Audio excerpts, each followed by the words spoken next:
First, we tried pennies, melting down pre-1982 pennies, which are mostly copper, so just a copper iron, and it broke first swing. Then we tried adding a tiny amount of aluminum to the copper and created an alloy called aluminum bronze, and this club worked surprisingly well. So then we went the full opposite direction and cast a club out of just aluminum, and it broke first swing. Then we modified the shape and made it thicker so it wouldn't break, but it was still so incredibly light that it was impossible to hit consistently. In this video, we're gonna try two different bronze alloys, manganese bronze and silicone bronze, and we'll see if either of these can compete with the Mizuno. One of the biggest issues on our first few irons has been matching the weight to the Mizunos. This is because during the wax casting and metal casting, the clubs end up coming out slightly smaller due to shrinkage. The way we're going to remedy that on this one is to create a new silicone mold of the Mizuno MP68 8 iron, but for this one we added layers of aluminum tape to thicken the club, which will bring up the overall club head weight. We're using the Mizuno MP68 8 iron as our mold to create our club with, and the purpose of this is to test which alloys perform the best, so that when we ultimately design and make our own custom iron, we'll know which metal alloy to cast it out of. Did it melt the silicone? I guess. Poured the wax at 180. This is lower than I ever have. You haven't pulled it out yet? I can't get it out of there. Oh, it's like actually stuck in. Oh, dude, it's stuck to it. It's like bonded to the wax. I thought silicone doesn't stick to anything. Yeah, some of those grooves got pulled off. Silicone in the grooves. The first silicone mold failed for some reason, we're not really sure why. So we poured another one and injected wax into it to create our wax iron.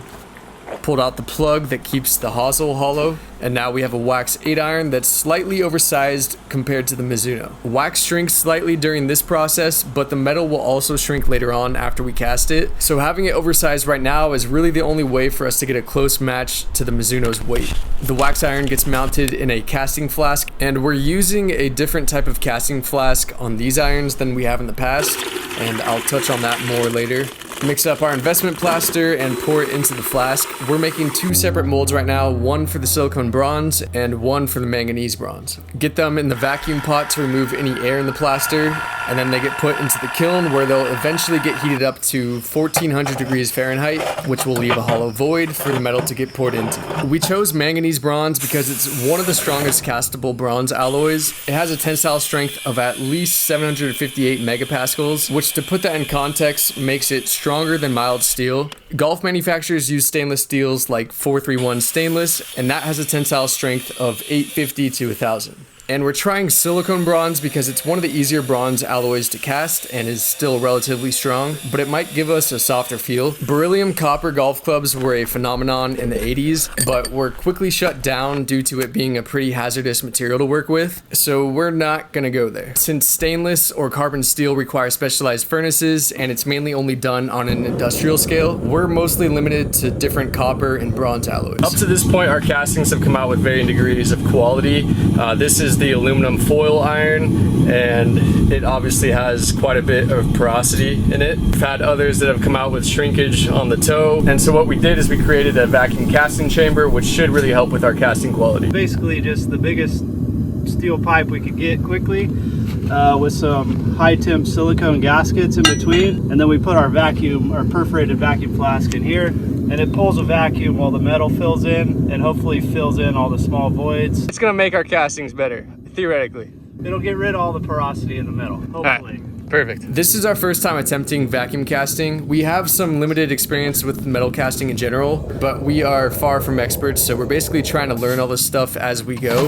When the investment plaster is baked, it forms a micropore structure within the mold, and that allows air to get pulled through the material, and this is what helps suck the molten metal into all the fine detail of the mold during the vacuum casting. At least that's how it's supposed to work.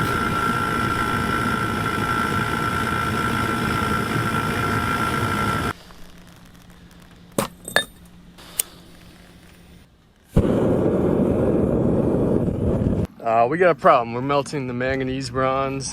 It's the toxic fumes that smokes from the zinc. Not good. We ended up getting the manganese bronze too hot and burned some of the zinc content in it, so we poured it out, that stuff is no longer good to use. This is our first time attempting to cast this alloy, so we didn't really anticipate this happening, but it is important to note that melting this alloy can be hazardous due to the high zinc content and should be done with a respirator at minimum.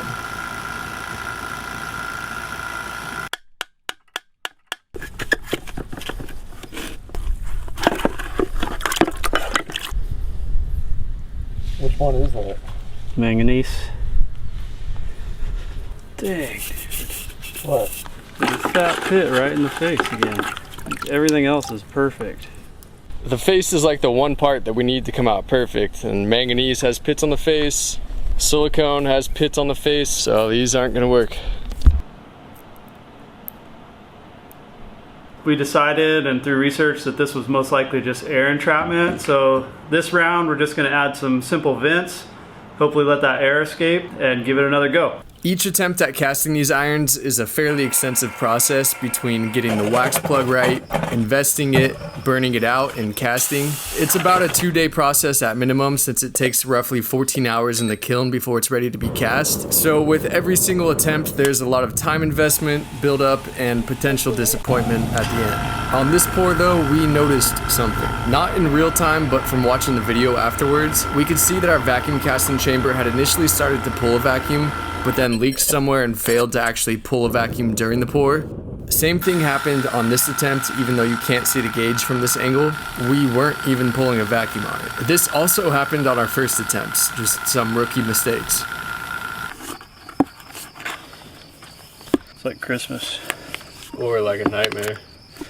Well, some Christmases are bad. Never know what you're gonna get. What do we got? Silicone bronze. The face still is bad? 4 or 5 huge holes. 0 for 1. Exact same. 0 for 2. Man. We once again repeated this process so we could give it another shot, and we made sure to seal the top plate on our vacuum chamber more securely, as we suspected this is where the leaks were occurring. Put our mold in, and this time we were getting a good deep vacuum during both pours. Good? Yep.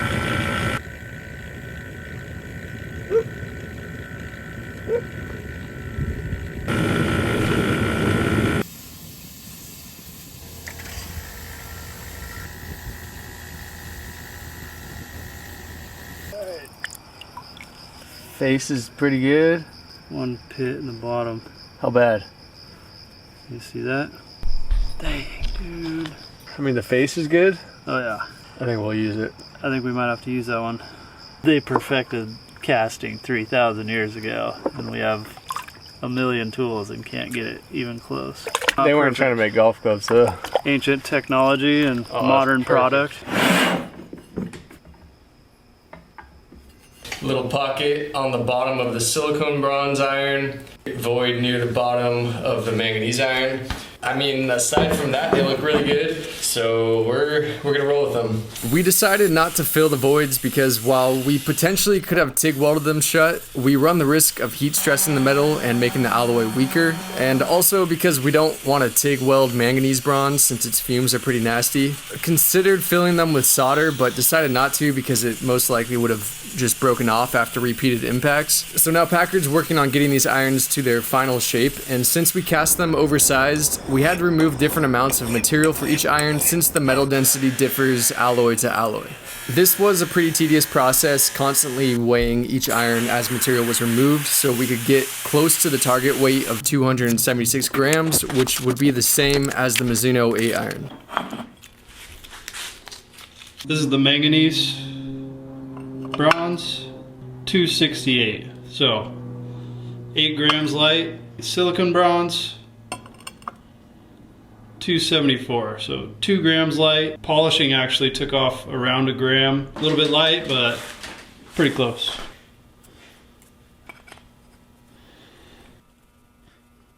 We have our manganese bronze and our silicone bronze irons. From the front, they look pretty much flawless. There's no pits or anything like that like we've had on our previous irons. From the back, we obviously have some pretty large pits on the back, just one on each. We're not really sure why that's happening. It's obviously has something to do with our gating design. For some reason, we ended up with these pits on the back of each one, pretty much where our sprues go in. So if anybody watching this knows anything about metal casting or why that's happening to us, please let us know in the comments. We wish that we could have cast perfect irons for this test. And trust me, we're more disappointed that we don't have perfect irons to test today than you are, but it's what we have to test. Obviously, we've hit steel irons before, our aluminum iron. They all have different feels to them, so we can see with these irons how they feel, and potentially we'll use one of these alloys to make our own custom iron out of. I'm gonna start off with the manganese bronze. The ugly one? I mean, from the front, that's all you need. Yeah, does look good from the front. When you're hitting the golf ball, you'll never see that. That's true. So it's pretty much perfect. This one's 8 grams lighter. 8 grams lighter than the Mizuno. Than the Mizuno, yep. I'm gonna give you the maiden voyage. Oh, you want me to do it? Yeah. All right, here we go. Manganese bronze.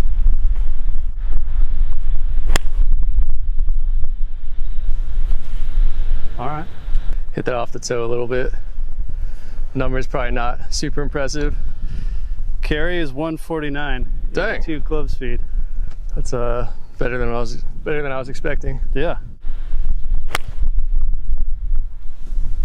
That was pretty good. 162. Dang. It feels softer. Is it?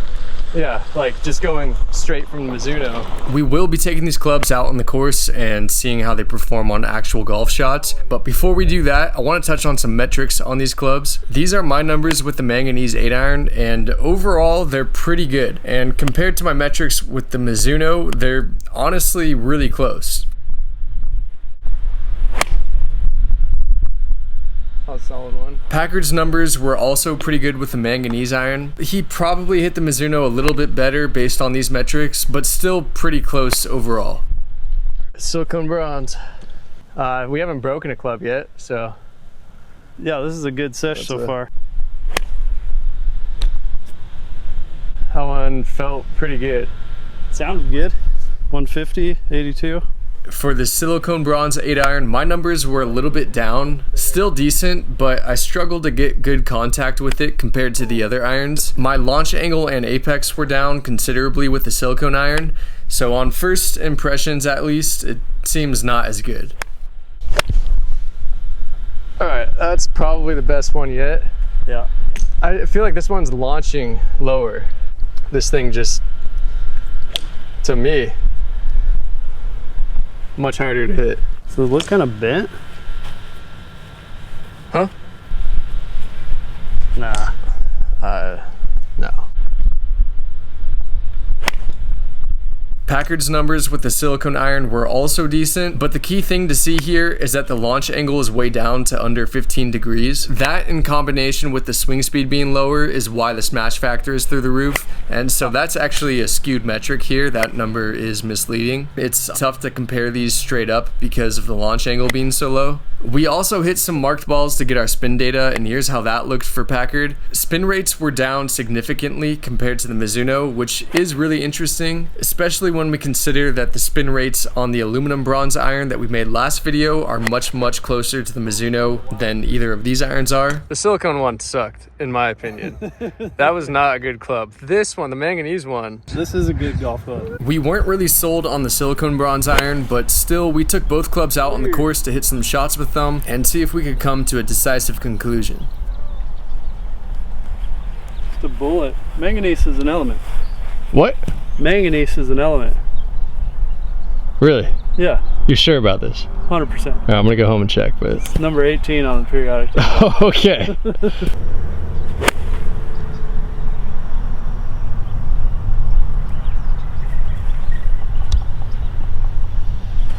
One thing we have noticed though, on the silicone bronze club. Yeah, it started looking a little funny at setup, and we were suspecting it was concaved, and I don't know how well that relays, but yeah, you can see it. It's bent. It's clearly concaved, and it's also, if you hold it up to another iron, it's bent like flat, like 3 or 4 degrees flat. It didn't start as a good club, and it's slowly gotten worse, and regardless of all that, we're going to keep giving it a rip.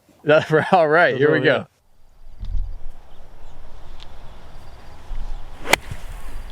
Oh, you're not catching that one.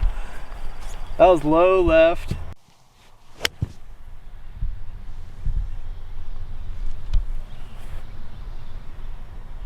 Fluid. Yeah, 165. Launch angle is 13, 4,500 spin. Yeah, it's just like the apex on that is probably like 50 feet. Yeah. It's coming out so low. This thing is looking messed up on alignment.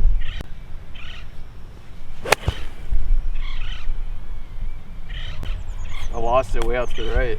I'm gonna aim 20 yards left. Just play the block. Yeah, and I think it might come out right.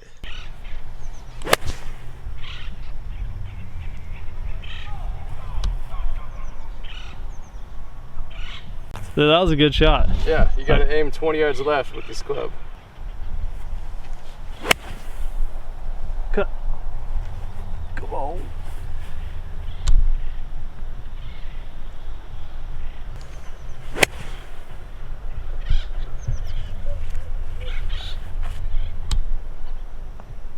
Oh! Yikes, dude, that one scared me.